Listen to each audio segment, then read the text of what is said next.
tenemos un tema, hay un vídeo en el canal en el que se habla de que si se puede perder la salvación. Fuera de la iglesia hay salvación o algo así, se llamaba bien.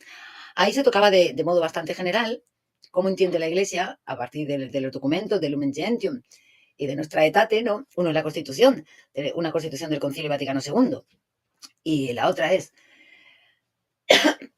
un reglamento, ¿vale? Igual que tenemos el Unitatis Redintegratio para lo que es el ecumenismo entre los cristianos, y está el documento de nuestra etatus, que es el que regula las relaciones de la Iglesia Católica con algunas otras iglesias que no tienen nada que ver con el cristianismo. Lo primero se llama ecumenismo y esto segundo se llama diálogo interreligioso. El diálogo interreligioso busca básicamente, la paz y la convivencia y el entender entre diferentes religiones y el no dar lugar a fanatismos y el evitar también la persecución de los cristianos, de los católicos en un montón de países en el mundo. Pero no tiene nada que ver con el ecumenismo, aunque mucha gente lo confunde. Recordad que lo hemos dicho muchas veces, el ecumenismo es exclusivamente entre los cristianos bautizados válidamente de forma trinitaria, que además profesan la fe del credo y de un Dios trino, uno y trino. Solamente entre estos cristianos se puede dar el ecumenismo. Este tema de la salvación de personas que no pertenecen a la iglesia, pero a la iglesia en sí o a la iglesia de Cristo, a ese cuerpo místico de Cristo, genera mucha incomprensión en muchos hermanos no católicos. Y creo que también en más de uno católico, las cosas como son. Porque no hay un buen entendimiento de lo que se está diciendo en los documentos y de lo que realmente la iglesia piensa y lo que la iglesia enseña, ¿de acuerdo? Esa enseñanza, no olvidéis que siempre es en continuidad con lo que la iglesia ha creído y con las enseñanzas que le dejaron los apóstoles desde el inicio y que las ha ido desarrollando durante estos 2000 años. ¿De acuerdo? Nunca son enseñanzas que se saca a nadie debajo de la manga ni nada de eso, porque la autoridad que dejó Cristo en la iglesia no le permite hacer la iglesia lo que quiere. Es una autoridad muy concreta para llevar a los hombres a la salvación, para santificarlos, para enseñarlos y para guiarlos a la santificación. No se trata de que yo quiera convencer ni a Carlos Veloz ni a nadie. Lo que la Iglesia Católica enseña es lo que vamos a mostrar aquí. Y tiene su porqué y tiene su coherencia. Esta, nuestra teología, nuestra fe y lo que nosotros hemos recibido desde los apóstoles tiene muchísima coherencia. Ahora bien, para entender este punto hay que aclarar cosas y hay que establecer conceptos, porque si no nos vamos a liar. Lo primero que nosotros tenemos que definir es qué entiende la Iglesia Católica por iglesia, qué entiende también por cuerpo místico de Cristo. Entonces, la Iglesia Católica en todo es un documento, tal y como también lo vemos ese desarrollo en el libro de Hechos de los Apóstoles, ¿vale? Como lo tenemos en todo el Nuevo Testamento. Sabemos que por decreto divino, sencillamente por querer de Dios, por su propia voluntad libre, Dios decidió en el plan de salvación que una vez que Cristo, el Verbo encarnado, el Hijo, la segunda persona de la Trinidad, se encarnase aquí, porque el hecho de que Dios se encarnase, se hiciese un hombre casi como cualquiera de nosotros, es un misterio insondable, pero que trae muchísimas consecuencias. Una de las consecuencias que trae, ¿cuál es? Que Dios en la tierra, en un lugar determinado y en un momento determinado, estuvo viviendo, como tú, como yo, rodeado de otras personas, rodeado de otros hombres. Vino a enseñarnos quién era Dios. Vino a enseñarnos que Dios era nuestro Padre, vino a enseñarnos lo que compone la familia cristiana, la familia católica, vino a enseñarnos lo que Dios pide de nosotros, vino a establecer ese nuevo pacto, pero a enseñarnos. Y además vino a ser ejemplo, vino a decir, mirad, como yo lo estoy haciendo, es como vosotros lo tenéis que hacer. Pero el hecho de que Dios mismo viniese significa que a partir de ahí ya, todo lo que antes habían dicho los judíos no tiene importancia. No tiene importancia si ellos habían creído que el Mesías iba a ser de una manera, si el Mesías iba a ser de otra. No tiene importancia si habían entendido mejor si Dios era un Dios de amor o era un Dios vengativo. No tiene importancia si habían entendido mejor el hecho de ser pueblo elegido o no. No tiene importancia, porque en el momento que Dios viene y dice cómo son las cosas, ya todos los errores que había atrás ya no se discute. Dios ha venido, ha dicho esto blanco. Se acabaron las discusiones. Por eso a veces uno se sorprende de que estemos 20 siglos después y la gente todavía esté discutiendo. Permitamos los seres humanos hacer como en el paraíso, con ese mismo pecado de soberbia de querer ejercer nuestra libertad y con nuestra libertad irnos y ponernos por encima del propio Dios. Hacernos la idea que nosotros queremos de lo que es Dios y de cómo es Dios, de cuáles son los planes de Dios y cómo es el designio de Dios y cómo es la economía de la salvación, o el ordo saluti, como lo llaman los calvinistas, el desarrollo de los planes de salvación de Dios en la historia. Y nosotros le tengamos que discutir y decirle, no, que no es así, espérate, no. A ver, que tú hayas decidido esto, a mí no me vale. Bueno, pues eso está pasando. Fue designio de Dios, querer de Dios, porque conoce al hombre, porque sabe además que el hombre necesita cosas materiales intangibles, porque el hombre no es solamente espíritu. El hombre es cuerpo, material y espíritu. Por eso desde el Antiguo Testamento también estamos viendo cómo Dios le da cosas materiales. Dios le da el arca de la alianza, Dios le da el arca de Noé, Dios le da el tabernáculo, Dios le da los sacerdotes, los sacrificios, el ritual, porque necesita cosas visibles. Los seres humanos, como estamos hechos a imagen y semejanza de Dios, tenemos también esa doble naturaleza. Tenemos esa naturaleza que es a la vez material y es a la vez sobrenatural o espiritual. Pues Él lo sabe, y Él sabe nuestras necesidades y nos conoce mejor que nadie porque además nos ha creado Él. Entonces, como nos conoce, Cristo tenía muy claro que Él tenía que dejar algo visible para que las personas pudiésemos encontrar siempre la verdad. Es el mismo Cristo que nos dice que la Iglesia es la columna y el fundamento de la verdad. ¿Eso qué quiere decir? ¿Que la Iglesia es la verdad? Sí y no, depende cómo me lo quieras decir. Lo que quiere decir es que la Iglesia es la que ha recibido el depósito de la fe, de ese que habla el Nuevo Testamento, tesoro del depósito de la fe, que le fue entregado por Cristo a sus discípulos, a sus apóstoles, y que luego ha sido siempre iluminado por esa asistencia del Espíritu Santo que también en su providencia divina Dios quiso darle a esa iglesia. Bueno, pues a ese conjunto de apóstoles con Pedro a la cabeza, en unión, todos en comunión, les fue entregado ese depósito de la fe. Ahora, ese depósito de la fe tenía que ser preservado, tenía que ser conservado, pero a la vez también tenía que ser desarrollado, tenía que ser enseñado, tenía que ser entendido y tenía que ser protegido. Y todas esas son las misiones que a ese conjunto de apóstoles, con discípulos que también había ya, y con Pedro a la cabeza, en esa institución que Dios la decidió así, discípulos por aquí los apóstoles y aquí Pedro. Esa distribución jerárquica que Dios estableció, el mismo Cristo desde el inicio, es la que se ha mantenido en la Iglesia Católica también desde el inicio. Desde el inicio también los apóstoles fueron, puesto que ellos eran conscientes de que esta misión, ir y predicar el evangelio a todas las gentes, para que todo el mundo se salve, a todas las gentes de todos los tiempos, a toda la gente de todas las generaciones, hasta que Cristo vuelva. O sea, para nosotros también, para las que vinieron antes y para las que vendrán después. Para eso se creó esa institución, no por decisión de los hombres, por querer de Dios se creó esa forma visible de una realidad que tiene dos dimensiones, una igual que nosotros, igual también a semejanza del propio Cristo, una dimensión sobrenatural y una dimensión material que es visible. Los apóstoles, que sabían que esto tenía que perdurar, asistidos con la guía del Espíritu Santo, supieron que tenían que empezar a nombrar sucesores a través de la imposición de manos, igual que Jesús les sopló a ellos el Espíritu y les dijo. Y eso lo hizo solo con los apóstoles, no lo hizo con los discípulos. Pues igual ellos, a través de la imposición de manos, estaban transmitiendo unos carismas especiales y unos dones del Espíritu Santo que asistían a esas personas en esa función y que le siguen asistiendo hasta hoy mismo. Se sigue transmitiendo. Cualquier obispo de la Iglesia Católica pues sabe de qué apóstol le viene la sucesión apostólica. ¿Por qué tenía que tener una dimensión visible y material? Como en esa iglesia era la que iba a quedar la verdad, es decir, para las personas poder encontrar la verdad que nos iba a llevar a la salvación, necesitábamos saber dónde iba a estar. Nos dice también el Nuevo Testamento, ¿vale? Que la iglesia es también luz del mundo, Cristo es luz del mundo. La iglesia, la enseñanza, la verdad de Cristo es luz del mundo. En un mundo que está en las tinieblas del pecado, en un mundo que está en la oscuridad del demonio, que es el príncipe de este mundo, no se nos olvide, sigue, aunque está vencido ya, pero todavía no está ejecutada la sentencia, pues es como en una noche oscura, cuando los barcos están navegando, necesitan ver el faro para saber dónde están, ¿vale? Para que no se choquen con las rocas y rompan el barco. Pues así podríamos entender que la iglesia tiene que ser ese faro de luz de Cristo, ese faro de la verdad de Cristo, para transmitirla al mundo. Desde el inicio era imprescindible que fuese una iglesia totalmente identificable. Para ello, justamente, y para todas las otras misiones que hemos dicho, Dios en su providencia, él decidió que tuviese esa estructura jerárquica. El sucesor de Pedro, igual que había estado Pedro como líder de los sucesores de los apóstoles, como había estado Pedro de líder de los apóstoles, y ellos dos como maestros y como pastores del resto de los creyentes, de los discípulos. Nos cuenta el Nuevo Testamento que para entrar a esa iglesia hay que bautizarse, que esa iglesia es lo que Pablo llamaba el cuerpo místico de Cristo. Pablo ahí nos está describiendo esa realidad sobrenatural que forma una, que no es que haya dos iglesias, una invisible y otra invisible, no, es una misma iglesia, una única iglesia, con dos naturalezas, a semejanza también del propio Cristo, con dos naturalezas. Esa iglesia, la cabeza, es Cristo. El cuerpo, por eso se llama cuerpo, no se llama cuerpo, está unido a esa cabeza. Y ese cuerpo tiene una dimensión material y visible, esa institución humana con esa jerarquía, ese nivel jerárquico que tiene al sucesor de Pedro en la cabeza, y una dimensión sobrenatural que no es visible, en la que actúa el Espíritu Santo y además que engloba a todos los miembros de la Iglesia Católica de todos los tiempos, a todos los creyentes de todos los tiempos, tanto desde el inicio hasta los de hoy, a todos aquellos que han sido salvados y a todos los que conseguirán la salvación. Aquí, en esta dimensión visible, estamos los que estamos todavía trabajando en nuestra santificación, los que vamos peregrinando por la vida, ¿no? Y arriba, y en la otra dimensión invisible, están los que ya están en la gloria de Dios. Para los católicos, que creemos que cuando uno muere y enfrenta el juicio, uno ha conseguido la salvación. Vale, no te han mandado al infierno. ¡Guau! Menos mal.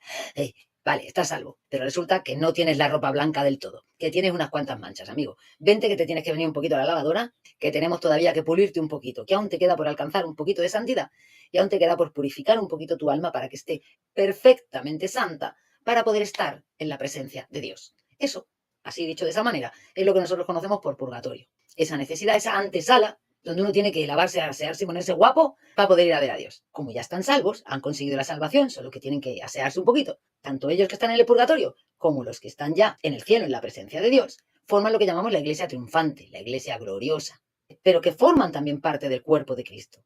Por eso la iglesia, el cuerpo de Cristo, ¿vale? Tiene esa dimensión mística en la que tanto ellos como nosotros estamos unidos por el vínculo del Espíritu Santo, porque todo el cuerpo místico, nos dice San Pablo, que está unido por el Espíritu Santo. Pues aunque a nosotros en nuestros ojos, a nuestra mirada del mundo nos parece separado. Bueno, no estamos separados, estamos unidos, es lo que los cristianos, lo que nosotros llamamos la comunión de los santos. Es esa relación íntima por el Espíritu Santo, es esa relación en la que todos somos hermanos, los de antes y los de ahora, todos somos hermanos y todos somos miembros de este cuerpo místico.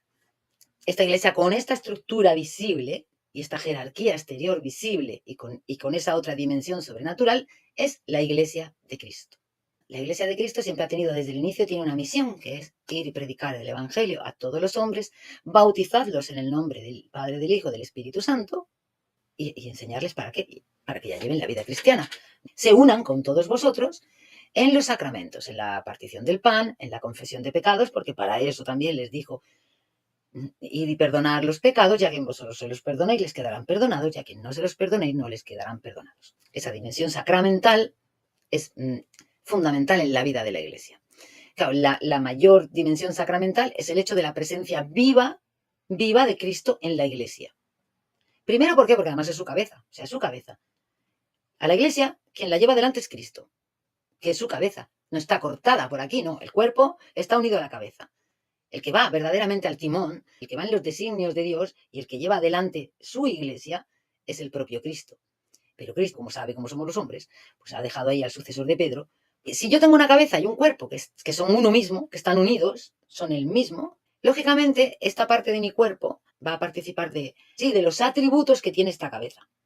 Porque evidentemente yo no puedo tener cabeza de persona y cuerpo de leopardo. De ahí todos los dones y toda la asistencia y todos los carismas que tiene la iglesia, eso, no le vienen tampoco a la iglesia por ella misma, por ser un grupo de hombres, no, le vienen porque participa de la divinidad que es Cristo, que es su cabeza. Ya se nos explica en el Nuevo Testamento que para entender la relación de la iglesia con su cabeza, que es Cristo, la tenemos que entender como un matrimonio, una alianza matrimonial. El matrimonio, tal y como también nos lo explica el Nuevo Testamento, como una unión perpetua, indisoluble. Y eso es importantísimo. Indisoluble. Porque hay quien dice, no, pero es que esta iglesia falló y entonces ahora viene otra iglesia. No. La del Antiguo Testamento podía fallar. Esta ya no puede fallar. ¿Por qué? Porque es una unión de esponsales indisoluble, eterna, constante y permanente en el tiempo hasta que venga la segunda venida y que ahí sea cuando ya, como en un matrimonio, se hagan uno. ¿Y por qué? Porque además, si yo tengo aquí esta la cabeza y este es el cuerpo, yo no puedo cortar por aquí así la cabeza, coger este cuerpo, tirarlo fuera y venir, poner otro cuerpo, coserle aquí así como si fuese un Frankenstein. Por eso hay que pensar muchas veces también cuando las cosas decimos, ¿qué es lo que estamos diciendo? Por eso es tan importante entender el concepto de iglesia. La eclesiología aquí es fundamental, pero es la que nos enseña el Nuevo Testamento y es la que luego tenemos desde los primeros padres apostólicos, o sea, en todos los documentos que conservamos, es esa la eclesiología que se maneja. Con esa eclesiología, ¿vale? Los padres y los escolásticos y en la iglesia se entendía desde el inicio que fuera de la iglesia no había salvación. ¿Por qué? Porque también el Nuevo Testamento nos dice y nos explica que Cristo es el único redentor, que Cristo es el que está mediando con el Padre, por eso Él nos une a nosotros formando un cuerpo, porque nosotros nos presentamos ante el Padre con Cristo y en Cristo, unidos en su propio cuerpo, no por nosotros solos, no por nosotros en individual, no, unidos en ese cuerpo de Cristo, y es ese cuerpo el que se presenta ante el Padre. Claro, con ese concepto, dicen, bueno, fuera de la Iglesia no hay salvación, se tiene que formar parte de la Iglesia para que ese sacrificio de Cristo y esa redención de Cristo se haga efectiva a través de las gracias que el propio Dios establece y que la reparte a través de la Iglesia. Por eso en la Iglesia católica decimos que la Iglesia es un sacramento de salvación. Sacramento es un misterio, sacramento es algo que tiene que ver con el orden sobrenatural, del que nosotros vemos las especies materiales, pero no vemos la realidad sobrenatural de detrás, ¿no? Es sacramento de la salvación, ¿por qué? Porque fue también Cristo mismo quien instituyó el sacramento de la confesión, quien instituyó el sacramento de la Eucaristía, quien ya en el Antiguo Testamento había instituido sacramentos como, por ejemplo, el de la unción de enfermos, ¿vale? Y porque fue el que también instituyó el bautismo en agua y espíritu para perdón de los pecados y para renacer del nuevo hombre. Eso es Cristo quien lo ha establecido así. Eso no ha sido capricho de una iglesia, ni decisión de los apóstoles, ni luego los padres que vinieron después que se lo inventaron. Eso lo instituyó así y se lo enseñó así el mismo Cristo. Y luego con la guía del Espíritu Santo se ha ido llevando adelante. Pues claro, tiene mucha lógica decir, bueno, fuera de ese cuerpo no hay salvación. Ahora vamos a entrar a entender qué tipo de Dios es el que nosotros creemos. Nosotros creemos en un Dios que es uno y que es trino, en el que es el amor, porque el Espíritu Santo es el amor del Padre y el Hijo. Es un Dios que es amor. Por supuesto, es un Dios que tiene todas las perfecciones. Es perfectamente justo, perfectamente misericordioso. Y aquí es donde encontramos siempre conflictos, porque para determinadas personas pareciera que Dios tiene que primar una cosa como la otra, ¿no? Por ejemplo, para los calvinistas de la doble predestinación, que ya Dios decide no solo quién se va a salvar, sino además quién va a ir al infierno. Pues entonces lo que priman ellos es la soberanía de Dios, el hecho de que Dios es soberano, de que tiene una libertad, de que la ejerce y decide tú para arriba, tú para abajo. Pero en esa forma de actuar están olvidando que Dios es perfectamente justo. Ahí sería una voluntad arbitraria, no tendría nada que ver con la justicia, con lo cual ya no tenemos un Dios perfectamente justo, ni tenemos un Dios perfectamente misericordioso, ni un Dios perfectamente amoroso, y además, como también sabemos, un Dios que lo ordena todo al bien. Para cualquier cristiano, el mal no tiene el origen en Dios. Dios tan solo puede permitir el mal porque de ese mal va a ser capaz de sacar un beneficio mucho mayor que el mal, pero el mal no procede de Dios. Si nosotros decimos que Dios condena a alguien al infierno, ya estamos diciendo que el mal procede de Dios. Hay muchos problemas en esas teorías calvinistas de la doble predestinación. O sea, hay una concepción de Dios un poco rara para un cristiano. Por otro lado, tenemos para los que Dios es solamente justicia. Es un terrible Dios de justicia en el que obvian el amor de Dios, obvian la misericordia de Dios, obvian el hecho de ese misterio grande de la encarnación por el que Jesús se hizo hombre y siendo hombre sufrió hambre, sufrió cansancio, lloró, rió, estuvo feliz, estuvo contento, le dolía una pierna, le dolía un tobillo, seguramente se cayó en algún momento por esos caminos que iban por allí, pasó frío, le llovió, tuvo una tormenta, tuvo las penurias que tenemos los seres humanos. Él conserva su naturaleza humana. Él sabe lo que es reír y lo que es llorar. Él sabe lo que es sufrir, sabe lo que es estar feliz. Sabe cómo nosotros somos y nos sentimos. Y lo sabe ya no por su intelecto. Ahora lo sabe además porque lo ha experimentado él. Él ha experimentado el dolor de estar trabajando y darse con un martillazo, por ejemplo. O de salirte callos en las manos. El cansancio agotador de decir necesito dormir. O el hambre de desfallecer. Todo eso lo ha experimentado él. Con esto quiero decir que también ha experimentado las debilidades nuestras. Y entonces es solo cuando entendemos que ese Dios que tiene que tener una perfecta justicia va a equilibrar esa balanza de la justicia con esa perfecta misericordia, con ese gran amor que nos tiene a nosotros. Tanto que a su Hijo de un Dios lo bajó a ser un hombre, para que fuese Él el que pagase el castigo que nosotros merecemos. Y como ese sacrificio además tenía que ser hecho por alguien perfecto, por alguien puro, por alguien sin pecado, tuvo que venir Él mismo. Tuvo que venir Él mismo, porque nosotros ya la habíamos pifiado, ya teníamos el pecado de Adán y ya era imposible que ninguno de nosotros, ni siquiera todos juntos, pudiésemos llegar ni a esto de lo que suponía el sacrificio del hombre perfecto. Bien, pues este amor es el que hace que en Dios luego se vaya a equilibrar su justicia con el amor. Y es donde aparece la misericordia. Es donde Él, con ese amor, va a tener siempre en cuenta la debilidad humana. Por eso Él va a tener en cuenta el esfuerzo personal que hacemos cada uno de vencer nuestra debilidad humana, de parecernos cada vez más a Él, de configurarnos en otro Cristo. Lógicamente, todo esto sin la gracia imposible, ayudados increíblemente por la gracia. Pero como Dios nos ha hecho libres, nos hizo libres desde el inicio. ¿Y por qué nos hizo libres desde el inicio? Porque sin libertad no sería posible un pacto. Para un pacto tiene que haber libertad. Yo tengo que decir sí quiero. Para una boda, tiene que haber libertad. Yo tengo que decir sí quiero. Otro problema de cuando se niega la libertad. No hay nuevo pacto si no hay libertad. Yo tengo que poder decir si quiero. Si no, es una imposición de Dios, no un pacto. No es una alianza. Y además, si no hay voluntad mía, si yo no tengo voluntad, yo no soy responsable de lo que hago. A nivel jurídico, a nivel legal, no tengo responsabilidad de mis actos. Yo, para que a mí se me pueda condenar por haber hecho cualquier delito, tengo que haber sido responsable de hacerlo. Pues con el pecado es igual. Para ser culpable de un pecado tengo que tener la responsabilidad. La responsabilidad no la puedo tener si no tengo la libertad para decidir si lo hago o si no lo hago. Esos son conceptos importantes que hay que tener bastante en cuenta, porque si no entendemos pocas cosas. Nosotros sabemos que en el ejercicio de esa libertad, nosotros tenemos que voluntariamente querer asemejarnos cada vez más a Cristo, convertirnos en otros Cristos. Y entonces con ese querer hacerlo es cuando la gracia de Dios nos la manda, nos va ayudando, nos va ayudando, nos va ayudando y nosotros nos vamos esforzando con nuestras limitadísimas fuerzas. No importa, nosotros aportamos solamente ese 1%, pero Dios quiere que aportemos ese 1%, porque ese es el que nos hace responsable de nuestros actos.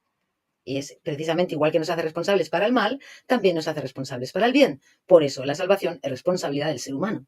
Por eso la salvación no Dios decide quién se salva, quién no se salva, sino que el ser humano, al que Dios le da todas las gracias, le da todas. Empieza a darle unas gracias y si las personas la van aceptando y con la vida sacramental y con el bautismo y con el tal, se le van asignando cada vez más gracias.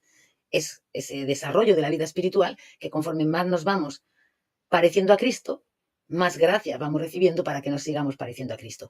Todo eso es lo que nosotros llamamos la santificación. Son conceptos solamente para que los entendamos, para que ahora podamos entender también otras cuestiones. Entonces ya entendemos lo que es Dios, ya entendemos lo que es la Iglesia, y seguimos en esta frase que ya hemos visto que era muy lógica desde los padres de la Iglesia, que fuera de la Iglesia católica no hay salvación, porque además el Nuevo Testamento nos lo dice. A quien bauticéis, se salvará.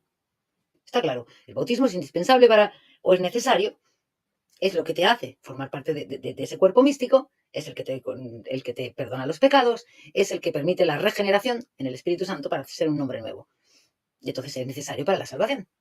Hay que seguir con todo lo que la Biblia dice. Entonces estamos en el punto que cualquier persona que sin culpa no solo no conoce, sino que no ha podido conocer, de ninguna manera ha podido conocer, no tiene culpa. Ahí entra en juego ahora un concepto que se va a aplicar a esas situaciones y a otras situaciones también, que es el de la ignorancia invencible.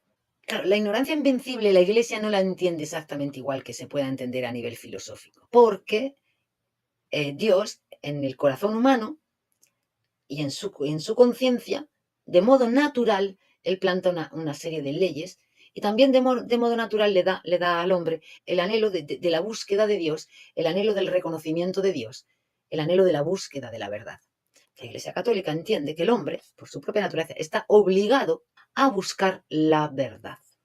Esto tiene sus implicaciones, porque las personas que por comodidad o qué tal, o por lo que tú quieras, se han conformado con lo que sea y no buscan la verdad, no estamos ante una ignorancia invencible. Con todos los medios de comunicación, con las redes, con el internet, con la televisión, con este mundo tan globalizado, personas sí saben de la existencia de la Iglesia Católica. ¿Qué quiero decir con esto? No lo voy a juzgar yo, lo va a juzgar Dios, no lo va a juzgar nadie más. Pero Dios en cada corazón juzgará si esas personas han hecho todo lo posible para, una vez que esas verdades se han cruzado en su vida, conocer o hacer el esfuerzo de conocer esas verdades. Bien. Ahora bien, ahora entramos en el tema de los cristianos. Aquí hay también tela que cortar.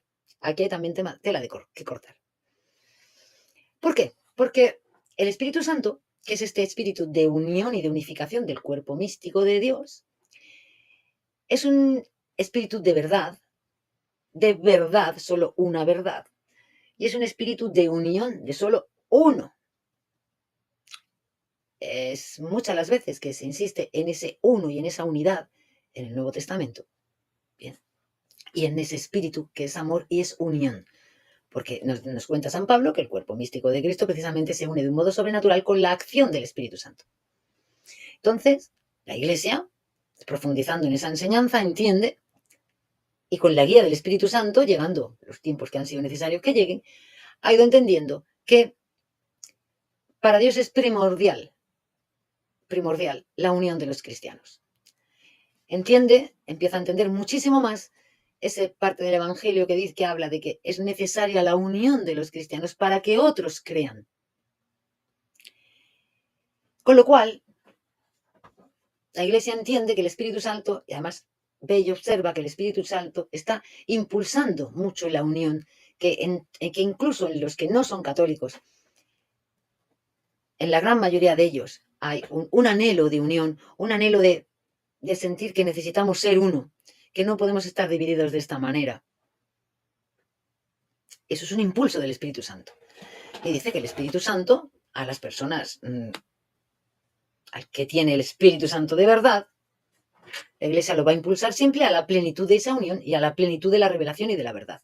Y como, desde que hemos empezado a explicar, la Iglesia católica está instituida de modo divino por Dios, el impulso es hacia la unión en la Iglesia católica, que es en donde ha quedado y se ha recibido el depósito de la fe, y donde está establecida por el querer de Dios, lo volvemos a decir, por esa providencia divina, ¿no? Es el que está esa estructura jerárquica que es visible para que nos sirva a nosotros de guía, de saber dónde está la verdad, dónde tenemos que ir, dónde la vamos a encontrar. Tiene que ser una realidad visible, reconocible. Ahora bien, claro, aquí ahora el tema se complica. El tema se complica más porque los cristianos sí tenemos una revelación, porque a los cristianos nos ha dejado una iglesia con la misión de enseñar, con la misión de guiar al pueblo. ¿Vale? Esa iglesia asistida por el Espíritu Santo tuvo el impulso de que tenía que recopilar los escritos y las cosas que el Espíritu había ido inspirando en un libro para que quedasen para enseñanza. Y ella, puesto que ese libro está escrito por católicos, es la que tiene la autoridad de interpretar lo que los católicos han escrito. Porque algo que parece obviarse, siempre cuando oigo hablar a mucha gente de la Biblia, es que el Nuevo Testamento está escrito por católicos. Y ya se va a empezar a tirarse de los pelos a decir, no, vamos a ver, que estamos hablando de realidades históricas comprobables. San Ignacio de Antioquía decía, soy católico. Tenemos documentación desde entonces hasta ahora que comprueba que estaba escrito por católicos. Y como tal, en sí es un libro propiedad de la Iglesia Católica, ¿de acuerdo? Ella es la que lo hizo, ella es la que lo juntó, la que lo formó, la que le dio nombre, le puso de nombre Biblia, la que dijo, esto es palabra de Dios, vale. Y en su misión de evangelizar, lo muestra y se lo enseña al mundo. Bien. ¿Qué pasa? ¿Qué pasa cuando en la historia ha habido todos estos miembros de ese cuerpo de Cristo que ellos solos, sabéis que la Iglesia, además de con el cuerpo de Cristo, tenemos la primera imagen ya desde el diluvio, que es el arca, que vemos que solamente se salvaron los que estaban dentro del arca, Bien. En el Nuevo Testamento nos la cambian a la barca de Pedro. Bueno, pues vale. ¿Qué pasa entonces con todos los que no están en la barca de Pedro? ¿Qué pasa con esos que... Vamos a ir por partes. ¿Qué pasa con los que, estando en la barca de Pedro, a lo largo de la historia, la barca de Pedro ha tenido mucha gente que ha ido saltando por la borda, han decidido que ellos querían tener su barca propia, ¿no? Han parado en un puerto, se han bajado, se han fabricado otra barquita y han querido ir en otra barca. Ya está, no pasa nada. Entonces ya, si la barca de Pedro es así grande, tiene 3 velas y tiene una proa así, pues ellos para diferenciarse, no, pues venga, le quitamos las velas, le vamos a poner nada más que 2 remos por este lado. Bien. Con estas imágenes lo que quiero decir, que todos los grupos que se han separado de la Iglesia provenían de la Iglesia. Todos, incluidas todas las denominaciones protestantes. El protestantismo se salió él solo de la Iglesia Católica, se dividió él de la Iglesia Católica como muchos otros. ¿Bien? Vale. Ahora bien, como de eso hace tantos años, ahora en esta realidad protestante se juntan 2 casos.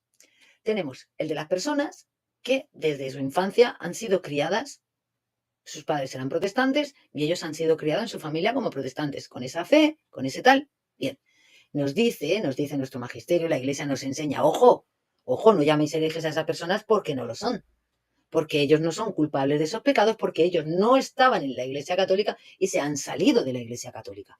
No les podéis llamar herejes. ¿Vale? Bien. Ahora bien, esas personas, mientras ellas no tengan conocimiento de la Iglesia Católica, ellas permanezcan fiel, con amor, con fidelidad a las enseñanzas que ellos han recibido de sus padres, de su congregación protestante, a la información que acceden es una información distorsionada. Por ejemplo, en el caso de las personas que nacen en una familia protestante, que sus padres ya lo aprendieron así, sus abuelos lo aprendieron así, y a él le enseñan una serie de cosas sobre la Iglesia Católica que no son la verdad, como suele pasar, completamente distorsionadas. Pues claro, no es culpa tampoco, ¿no? Se ha aprendido ya de por sí unas cosas que no son las correctas, ¿vale? No es que propiamente rechace a la Iglesia Católica, es que está rechazando una idea de la Iglesia Católica que no se ajusta a la verdad. Bien. Entonces, bueno, esas cosas digamos que hay, ya Dios examinará la parte de culpa o no que tenga la persona. Bien. Siempre entendemos que siempre que esas enseñanzas están, por lo menos, no van fuertemente contra Dios, ¿no? Tengamos enseñanzas normales, no vamos a hablar de odiar a María, no. Vamos a hablar de que no es una enseñanza perfecta, de que les faltan cosas para completar de verdad el gran plan de Dios, para entender a Dios completamente, ¿no? Pues bueno, les pueden no comprender bien el tema de la comunión de los santos, pueden pensar que no hay purgatorio, bueno, pero como ellos lo han recibido así, mientras ellos se mantienen en fidelidad a eso y no han tenido la oportunidad de saber hablar de la Iglesia Católica, van bien, van bien, vale. Luego tenemos la parte de las personas que están en la Iglesia Católica, pero que a día de hoy se salen de la Iglesia Católica y deciden que se montan en estas otras barcas. Se cansan de ir en el barco grandote, lleno de gente, y deciden irse a estas barcas que van ahí alrededor. Ahí estamos hablando de otra cosa, ¿vale? Ahí no tenemos, en principio, no tenemos un problema de herejía. Al inicio tenemos un problema de cisma, ¿vale? Tenemos un problema de cisma, que ya de por sí es un pecado grave, es un pecado mortal, vale. Después, una vez que se asimilan las doctrinas protestantes, que están definidas por la Iglesia como doctrinas heréticas, una vez que esa persona que estaba en la Iglesia Católica se sale y asimila esas doctrinas que estaban como heréticas por la Iglesia Católica y que están, esa persona sí se convierte ya para la Iglesia en un hereje. Por lo menos, vamos a suavizarlo. Es una persona que mantiene doctrinas heréticas. Claro, mantener doctrinas heréticas implica una serie de pecados mortales, ¿vale? Con lo que esa persona está poniendo en juego su salvación completa. Aquí no vamos a condenar a nadie. Yo no soy para decir quién se va a ir al infierno. Lo que sí digo es lo difícil que le va a costar ir al cielo. Volvemos a lo mismo, porque no sabemos en el último instante de su vida qué asistencia va a tener de la gracia de Dios y si va a ser capaz de acogerla, ¿vale? Pero, en principio lo que está haciendo es no cambiarse de barca, sino tirarse de cabeza a la profundidad del océano, que le quede muy claro. A esa persona que le quede muy claro. Así es, por desgracia. Ahora tenemos a estos que sí que han nacido en esas otras barcas, en el protestantismo, pero que ellos se ponen realmente a estudiar mucho, que entran siempre en debates, están pendientes de los debates, que sí que tienen conocimiento de la Iglesia Católica, que sí que tienen conocimiento de mucha parte de la historia de la Iglesia Católica, que saben que la Iglesia Católica tuvo los concilios, que saben que los padres de la Iglesia son padres de la Iglesia primitiva, aunque piensen ahora que la Iglesia se ha desvirtuado, aunque piensen que la Iglesia se ha torcido, aunque piensen, pero que ellos saben que porque están estudiando las Escrituras, que en el Nuevo Testamento, que Cristo dejó una iglesia y que esa iglesia estaban los apóstoles y que eso se ha ido sucediendo en el tiempo porque tenemos las pruebas documentales en todo ese tiempo y tal. Y a pesar de eso, aun sabiendo que esa es la iglesia que dejó Cristo, ellos no entran en esa iglesia y rechazan entrar en esa iglesia. Ahí ya sí tenemos un problema, y un problema mucho más grave que el que puedan tener los musulmanes que no han conocido al Evangelio, que van a ser juzgados por la ley natural. Porque a los cristianos se nos va a juzgar no por la ley natural, se nos va a juzgar por la responsabilidad de ser cristianos. A quien más se ha dado, más se le pide, más se le exige. Por eso, al hermano protestante, que él está fue criado así, no sabe más, y ahí está, no se le va a pedir lo mismo que al que está estudiando en debates, en programas, arriba, abajo, que se le han presentado 20.000 pruebas, que le pone unos versículos delante y que aunque no le casan con lo que él dice, no se molesta en estudiarlos ni en siquiera en querer entenderlos, al que se ciega solo con unas doctrinas que le han puesto por delante, ese sí está en un peligro mucho más grave. Muchísimo más grave. ¿Quiere esto decir que todos los católicos se salvan? Ni muchísimo menos. ¿Qué va? ¿Qué va? Tampoco, lógicamente. O sea, tú no te salvas por el hecho de ser católico. No, nadie se salva por el hecho de ser cristiano. Nadie, lo repito, nadie se salva por el hecho de ser cristiano. Dios nos va a hacer el juicio conforme al evangelio que Él nos ha dado, conforme a esas enseñanzas que Él en su encarnación vino y nos dejó, y a ese cumplimiento, a esa obediencia a su enseñanza, a la obediencia. Cristo, cuando empieza su ministerio, primero dice, ha llegado el reino, arrepentíos porque el reino está aquí, y después dice, yo he venido a hacer la voluntad del Padre. Todo el ministerio de Cristo es una obediencia absoluta al Padre, en una humildad terrible, terrible con nuestras palabras de hoy en día, porque eso lo miramos y decimos, ¡ay, Dios mío! Cristo es la verdad, sabemos que es la verdad, una sola verdad, no 17.000, una sola verdad, solo hay un Cristo y hay una verdad, y Él ha venido a enseñarla. Sabemos que Él es la vida, porque Él es el que nos va a dar la salvación, la vida eterna, ¿no? La vida del cielo. Pero Él es el camino, claro. Y uno dice, ¿el camino? Pues no es que basta con ser cristiano, no es que no hay nada que hacer, solamente hay que ser cristiano. Pero claro, el Nuevo Testamento nos habla de que hay un camino, que uno es muy ancho, tiene una puerta preciosa, ¿no? Y que por ahí van muchos cristianos, muchos, por ahí van muchos cristianos. Pero hay otro que es estrecho, que está lleno de piedras, que tiene un montón de curvas, que tiene cuesta para arriba, que tiene cuesta para abajo, y que luego lleva a una puerta estrechina. ¿Y qué es el que fue transitando Jesús? Es por el que Él fue andando. Y que Jesús andando por ese camino se da la vuelta y te dice, coge tu cruz y sígueme. No te dice, oye, dime que soy Dios y ya vale. No, te dice, coge tu cruz, tu cruz. No cógete las panderetas que nos vamos de fiesta, no cógete tranquilo con que te vengas con el burriquito, te montes, tráete la regadera, no. Coge tu cruz, carga tu cruz. Y con tu cruz cargadito ahí al hombro, te vienes y me sigues, te echas a andar detrás de mis pasos, detrás. Es decir, me copias, por así decir, me copias, ¿vale? Me copias, te haces un clon de mí, te comportas como yo me he comportado. Aprendes a tener los sentimientos que yo he tenido, aprendes a sufrir lo que yo he sufrido, aprendes la humildad a la que yo he hecho y sobre todo las cosas, practicas la obediencia que yo he practicado. Ese es el camino.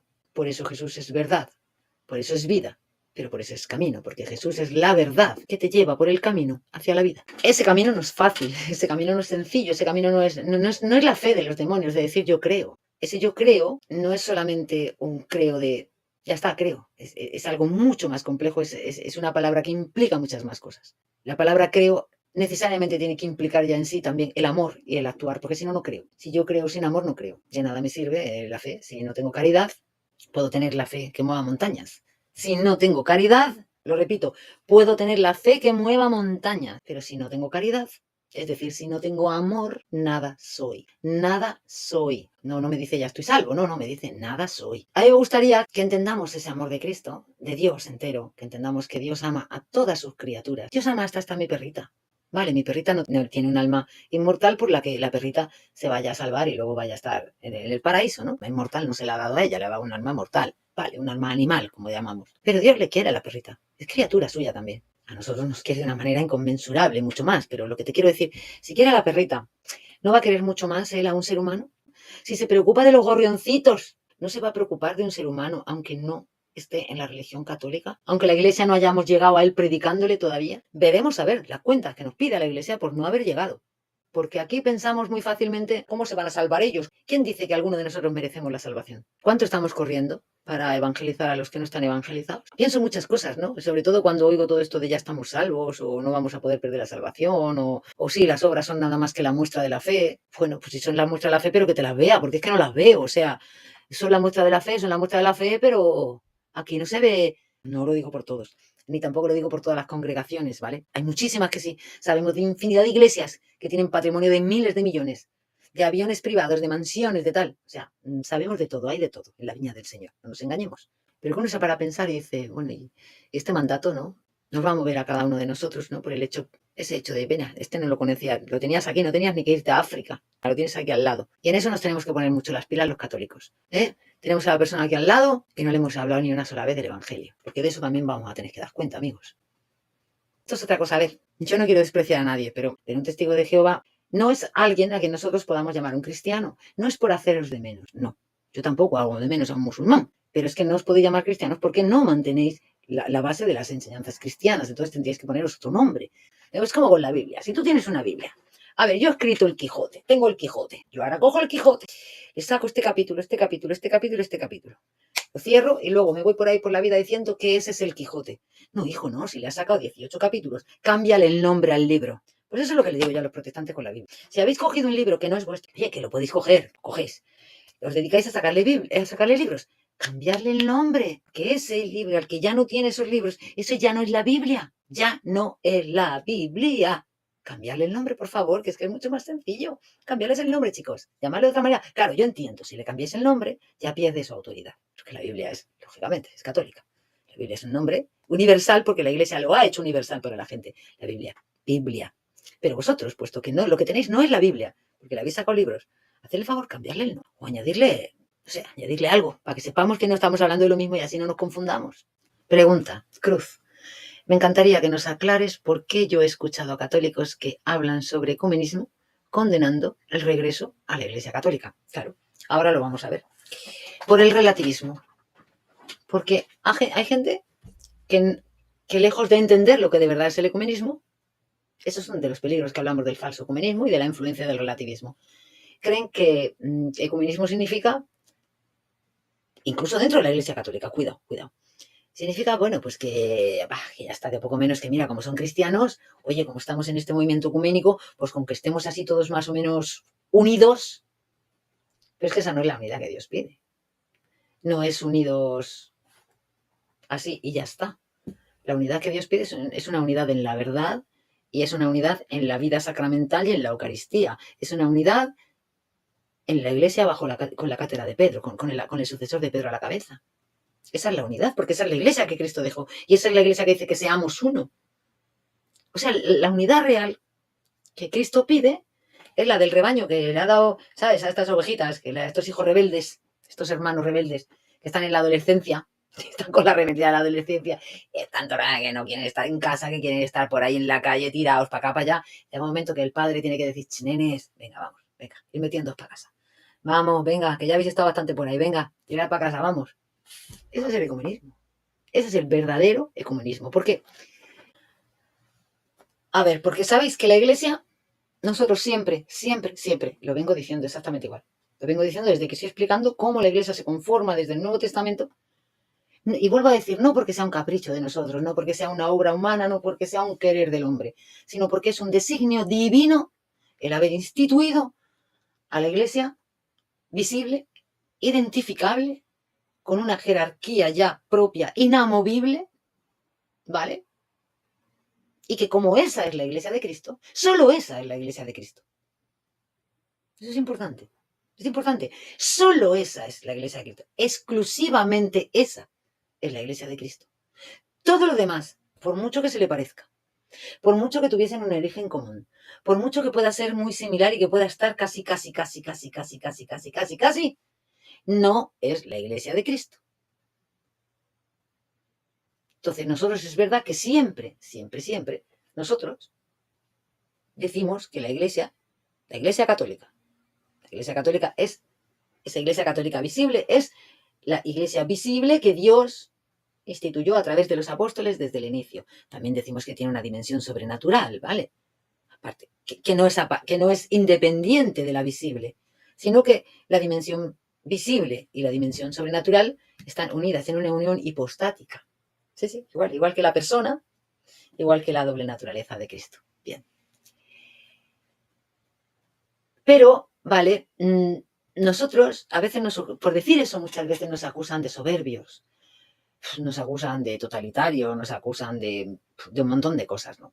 Pero claro, si hay una cosa, si hay una verdad que es tan exclusiva, porque el problema es que la verdad siempre es exclusiva, la verdad siempre es, la verdad radical. La verdad radical porque es solo una. Solamente hay una verdad absoluta. La verdad, si estamos hablando de la verdad, no una verdad, sino de la verdad, es única. Al ser única, ella misma ya por su propia existencia excluye las demás. No puede haber más verdades. Es así de radical, la verdad.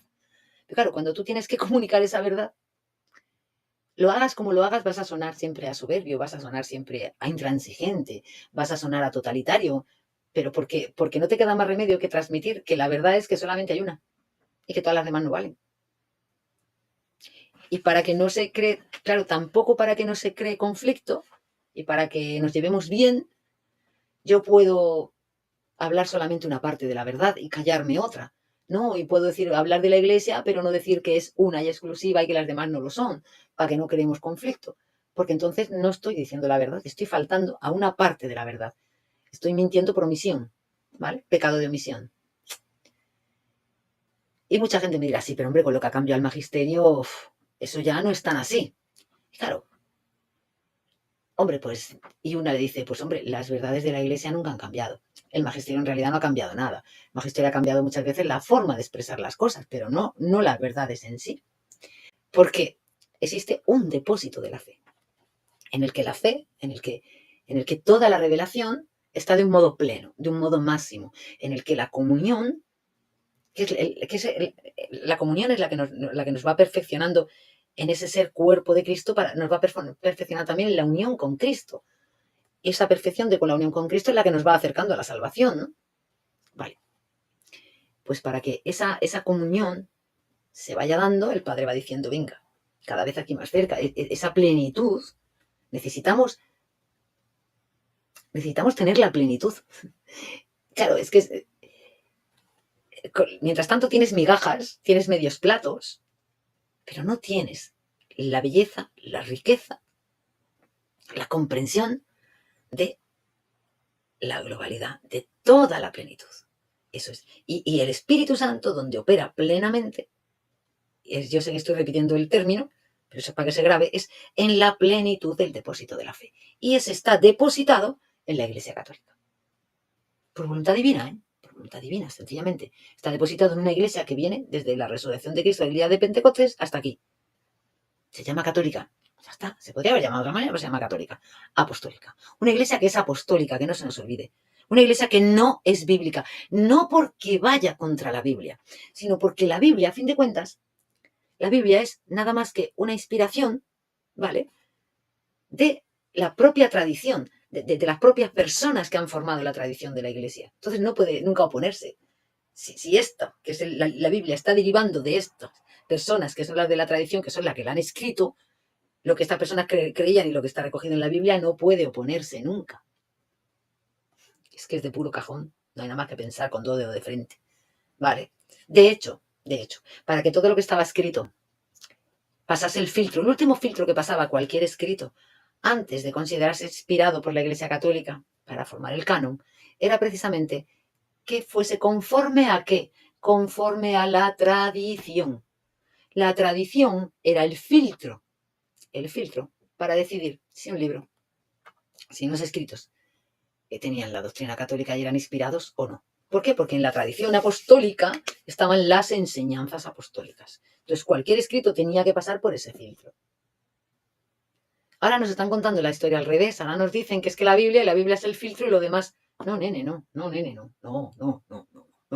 La Biblia, los escritos de aquí, han pasado el filtro de la tradición, de la enseñanza apostólica, para poder ser considerados inspirados.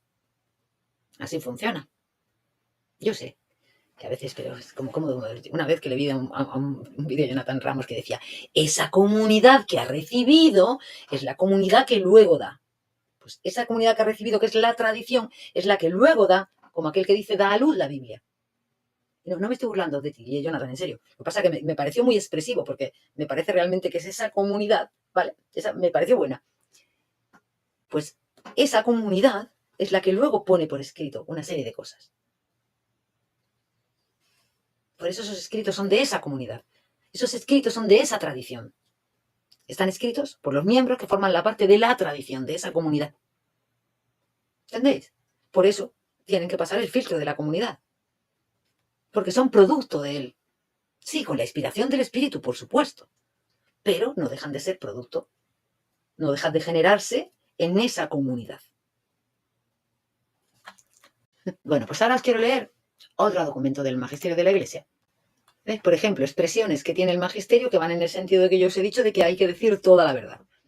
El Concilio Vaticano II, por ejemplo, dice, la Iglesia es un redil cuya única y obligada puerta es Cristo. Otra expresión que dice, esta es la única Iglesia de Cristo, que en el credo confesamos como una santa, católica y apostólica. Vuelve a decir el Concilio Vaticano II. Es que la gente dice, es que con esto del Concilio Vaticano II ahora hay que no decir las cosas, que hay que ser políticamente correcto. No vayamos a provocar discusiones.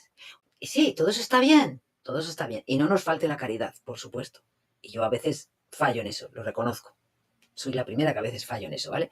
Pero no faltar a la caridad no puede implicar en nosotros callarnos la verdad o el contar las verdades a medias.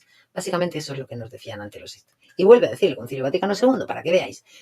Profesa el Sagrado Concilio que Dios manifestó al género humano el camino por el que sirviéndole a Dios, sirviéndole, haciéndole obras, sirviéndole, trabajando para Dios, sirviéndole, pueden los hombres salvarse y ser felices en Cristo, obedeciéndole, sirviéndole a Dios, que es el Rey, obedeciéndole, sirviéndole. O sea, no es haciendo lo que el hombre quiere, no. Es lo que Dios dice que hay que hacer. Creemos que esta única y verdadera religión subsiste en la Iglesia Católica. Sigue existiendo dentro de la Iglesia Católica. Todos los hombres están obligados a buscar la verdad, sobre todo en lo que se refiere a Dios y a su Iglesia. Obligados a buscar la verdad, sobre todo en lo que se refiere a Dios y a su Iglesia. Y una vez conocida esa verdad, o sea, hay que buscarla bien a fondo. No vale, me quedo con esto que me convence, es que esto me gusta más. No, la verdad, a bucear hasta encontrarla. Y una vez conocida la verdad, a abrazarla y a practicarla. Ahí lo dejo.